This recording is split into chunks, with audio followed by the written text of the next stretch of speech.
कल केंद्र सरकार ने सीए का मसौदा जो है वो लागू कर दिया है, नोटिफिकेशन लागू कर दिया है। यानी अब जो आस पड़ोस के जो 4 देशों के लोग हैं वो अप्लाई कर सकते हैं, मुसलमानों को छोड़कर, और धर्म के जितने भी मानने वाले हैं वो अप्लाई कर सकते हैं सिटीजनशिप के लिए, जो भारत में रह रहे हैं।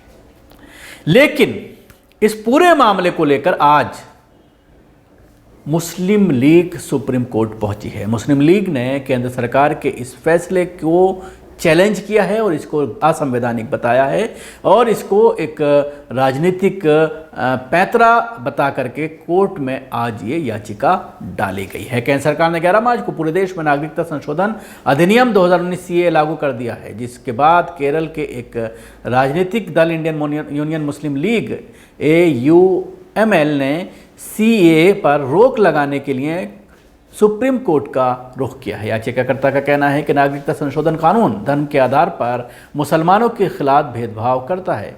सीए 11 दिसंबर 2019 को संसद द्वारा पारित किया गया था और अगले दिन कानून को राष्ट्रपति की सहमति मिल गई थी। उसी दिन इंडियन यूनियन मुस्लिम लीग ने इसे चुनौती देने के लिए सुप्रीम कोर्ट का रुख किया था। कानून को चुनौती देने वाली याचिका का कहना है कि सीए धर्म के आधार पर मुसलमानों के खिलाफ भेदभाव करता है।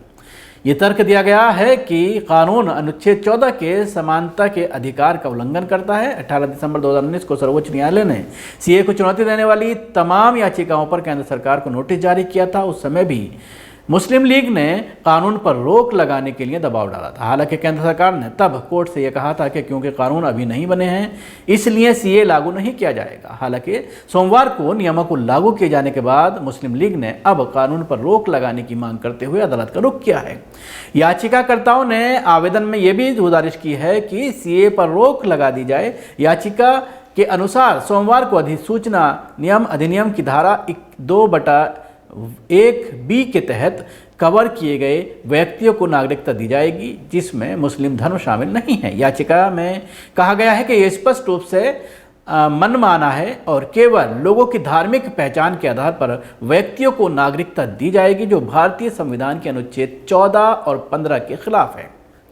सीए कानून के तहत बांग्लादेश, पाकिस्तान और अफगानिस्तान से 31 दिसंबर 2014 को या उससे पहले भारत आए हिंदू, जैन, ईसाई, सिख, बौद्ध और पारसियों को नागरिकता दी जाएगी। सीए नागरिकता अधिनियम 1955 की धारा 2 में संशोधन करता है जो अवैध प्रवासियों को परिभाषित करती है। इसमें नागरिकता अधिनियम की धारा 2/1B में एक नया प्रावधान जोड़ा गया है। इसी के अनुसार अफगानिस्तान, बांग्लादेश या पाकिस्तान से आए हिंदू, सिख, बौद्ध, जैन, पारसी या ईसाई समुदाय के लोगों को नागरिकता दी जाएगी। हालांकि कानून विशेष रूप से मुस्लिम समुदाय को प्रावधानों से बाहर रखता है। यही वजह है कि देश भर में विरोध प्रदर्शन शुरू हो गया और सुप्रीम कोर्ट के समक्ष कई याचिकाएं दायर की गई थी।